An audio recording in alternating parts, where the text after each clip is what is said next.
Hi, my name is Luke Edwards, and I'm the Vehicle Collections and Exhibits Specialist here at the Indianapolis Motor Speedway Museum. I was born in December of '92, and in May of 1993, my parents actually had me out here right over in turn one behind us in the bleachers on the inside of the track, and I think I probably didn't stand a chance of not being addicted to motorsports and speed and the passion that surrounds the sport. But one of my first memories was probably a practice day, I'd say around 2000 or 2001, and somehow there was a car outside of a hauler. I don't know how my dad got me in there. It was either where the haulers are parked or where they have the garages, and I believe it was Scott Sharp's car.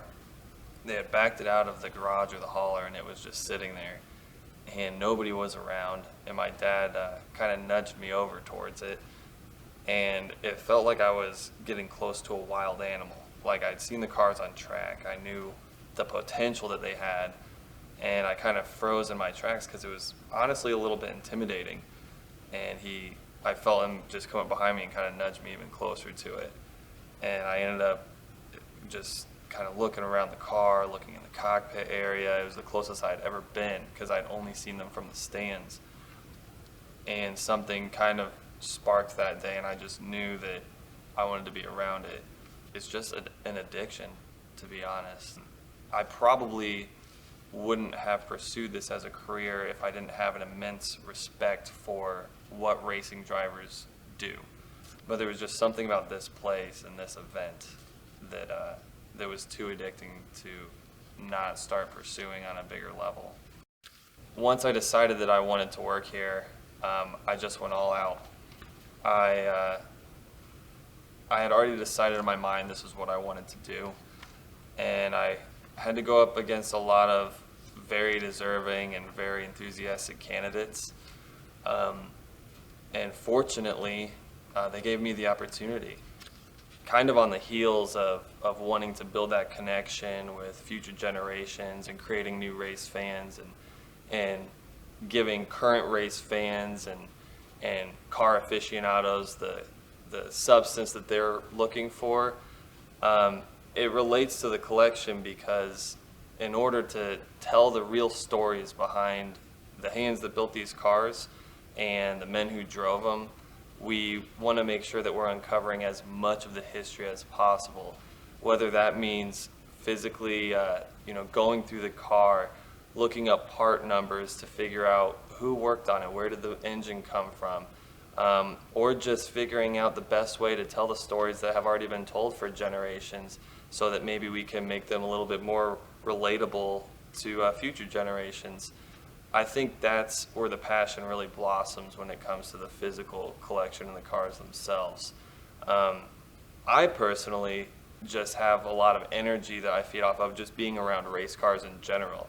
To me, walking in the morning and walking past these amazing machines, some cars that I grew up seeing on track, other cars that I was told about from my grandfather when I was a young kid, and telling me about the Roadster era and the pre-war era when he first set foot on these grounds. That's exciting to me. You're walking amongst kind of ghosts and legends of the sport, and I get to celebrate that on a daily basis.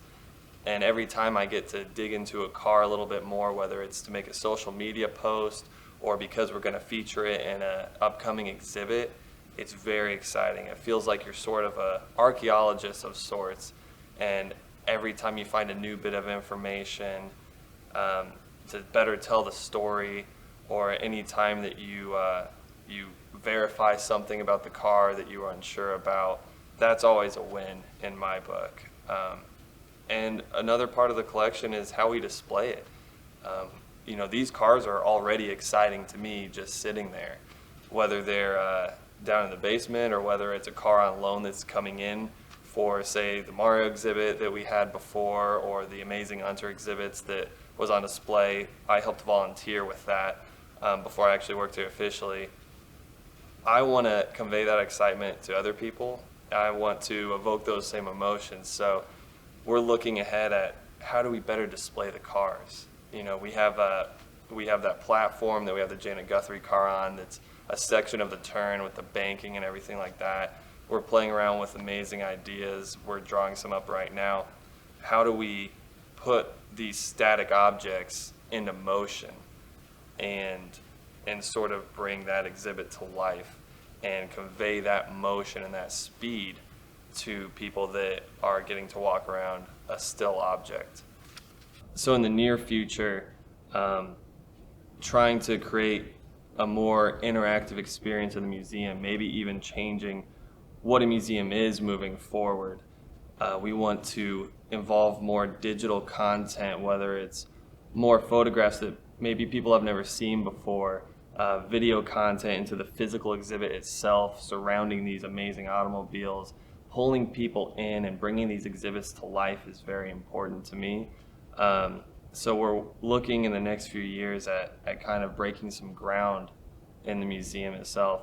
And my end goal is really to do for race fans and future generations that maybe haven't built a connection with this sport yet, what my father and my family did for me when they first took me to the track, and really just spurring those emotions and that emotional connection to this very intense and very exciting sport, conveying the energy of the Indianapolis 500 and motorsports to people that haven't built that connection yet, and creating lifelong fans. That's really what drives my passion for working here.